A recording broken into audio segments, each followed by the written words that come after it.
केबे भाविछन्ति आम समस्तଙ୍କ शरीर भितरे गोटी केते शक्तिशाली आउ आधुनिक शुद्धिकरण कारखाना अछि। यह 24 घंटा चली थाए बिना कोनोसी विरतिरे। आज चलंतु सही रहस्यमय दुनिया भितरे पशिबा आउ देखिबा यह केमिति काम करे। तेबे आज आमे एही पांचोटी मुख्य विषय उपरे कथा हेबा। प्रथमे एही शुद्धिकरण प्रणाली कौन, तापरे एहार अंग, एहार सूक्ष्म फिल्टर, मूत्र तैयारी प्रक्रिया आउ शेषरे जदि किछि गड़बड़ हुए तेबे कौन हुए। अच्छा, तेबे सबुठु प्रथमे आसंतु मूल कथाटाकू बुझिबा। एही पूरा सिस्टमर माने रेचनतंत्रर प्रकृत काम बा उद्देश्यटा कौन? सरल भाषारे कहिले रेचना हेउछि आम शरीरर सफाई कार्यक्रम। यह आम शरीररू सबु अदरकारी आउ विषाक्त जिनसकू बाहर कर दिए, खास करी आमे खाउथिबा प्रोटीन रु तैयारी हेउथिबा नाइट्रोजेन युक्त वर्ज्यवस्तु। चालंतु एबे एही जबरदस्त कारखानार मुख्य खेलाड़ीमानंक सह देखा करिबा, माने सेही अंगगुड़िक जो माने एही पूरा कामकू संभाळंती। तबे एही पूरा टीमरे अछंती दुईटी किडनी बा बृक्कक, दुईटी पाइप भड़ी मूत्रनळी, गोटिए स्टोरेज टैंक भड़ी मूत्राशय आउ शेषरे मूत्रमार्ग। तेबे एही 4 जण मिसी गोटिए वन वे रास्ता तैयारी करंती। किडनी रे मूत्र तैयारी हुए, मूत्रनळी बाट देई मूत्राशय को आसी जमा हुए आउ ठीक समय रे मूत्र मार्ग दे बाहरी जाए। आउ एही जेउ किडनी अछि तार ओजन देखंतु मात्र 150 रु 260 ग्राम, किंतु एहार आकार को देखि भूल करंतुनी। एगुड़िक हेउछंती आम शरीरर सबुठारु शक्तिशाली फिल्टर, गोटिए गोटिए पावर हाउस। हौ एबे आमे टिके जूम करिबा। बड़ अंगरू सीधा एहार सूक्ष्म कार्यकारी यूनिट भितरकू जिबा, जहार ना हेउछि नेफ्रॉन। यह विश्वास करिबा कष्ट।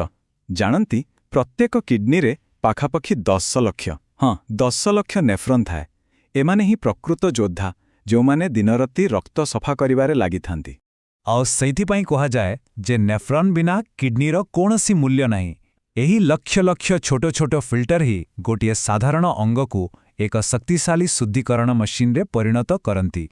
इठी देखंतु बामपटे शरीर रे किडनी केउठी अछि ताहा देखा जाउछि और डाहाण पटे जदि आमे ताकू काटी देबा तेबे आमकू बाहर पटर कॉर्टेक्स और भीतर पटर मेडुला अंचल देखा जाए।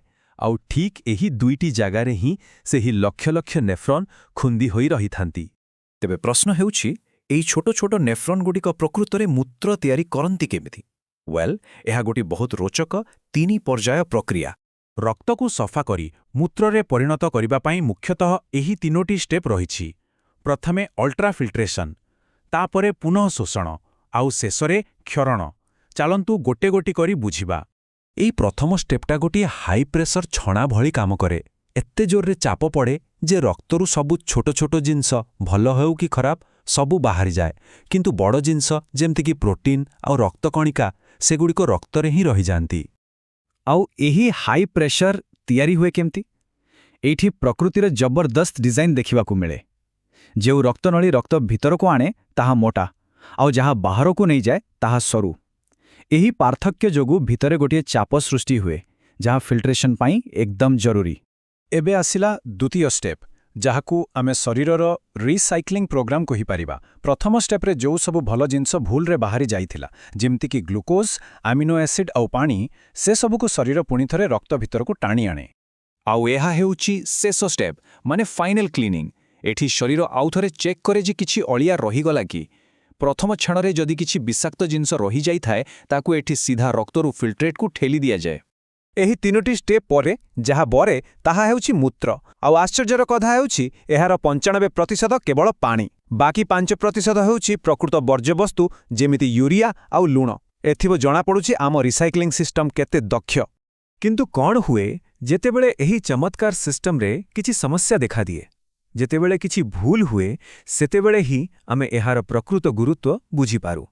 तिके भाबंतु तो जदि शरीरर रिसाइक्लिंग डिपार्टमेंट फेल होई जाए आउ दरकारी जिनिस मूत्र रे बाहरी जाए तेबे एहा केउ कथार संकेत देउछि? एहार सबुठु बड़ उदाहरण हेउछि डायबिटीज। जेतेबेले रक्तरे चीनीर मात्रा एते बढ़ी जाए जे किडनी ताकू संभाली पारेनी, सेतेबेले सेई अधिका चीनी मूत्ररे बाहरी जाए। एक प्रकाररे आमर रेचनतंत्र गोटे डाक्टर भली काम करे, जी आमकू शरीरर अन्य समस्या विषय सूचना दिए। ଆଉ ଯେତେବେଳେ ଶରୀରର ଏହି ପ୍ରାକୃତିକ କାରଖାନା ପୂରାପୂରି କାମ କରିବା ବନ୍ଦ କରିଦିଏ, ସେତେବେଳେ ଡାୟାଲିସିସ୍ ଏକ କୃତ୍ରିମ ଉପାୟ ଭାବରେ ସାମ୍ନାକୁ ଆସେ।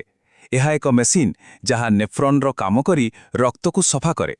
ଶେଷରେ କହିବାକୁ ଗଲେ ଏହି ରେଚନତନ୍ତ୍ର ହେଉଛି ଆମ ଶରୀରର ଜଣେ ନୀରବ ପ୍ରହରୀ। ଏହା ଚୁପଚାପ ପ୍ରତି ମୁହୂର୍ତ୍ତରେ କାମ କରି ଚାଲିଥାଏ ଆଉ ଆମକୁ ଭିତରୁ ସୁସ୍ଥ ରଖି ଆମ ଶରୀରର ସନ୍ତୁଳନ ବଜାୟ ରଖେ। ତେବେ ଏହି ଆଲୋଚନାକୁ ଗୋଟିଏ ପ୍ରଶ୍ନ ସହିତ ଶେଷ କରିବା। ଭାବନ୍ତୁ ତ, ଏଇ ଛୋଟ କାରଖାନା ଆମ ଶରୀରର ସବୁ ରକ୍ତକୁ ଘଣ୍ଟାକୁ ଅନେକ ଥର ଫିଲ୍ଟର କରେ। ଏହାର ଏହି ଅବିଶ୍ୱାସନୀୟ ଡିଜାଇନ୍ରୁ କେଉଁ ଅଂଶଟି ସବୁଠାରୁ ଅଧିକ ଆଶ୍ଚର୍ଯ୍ୟଜନକ ଲାଗେ?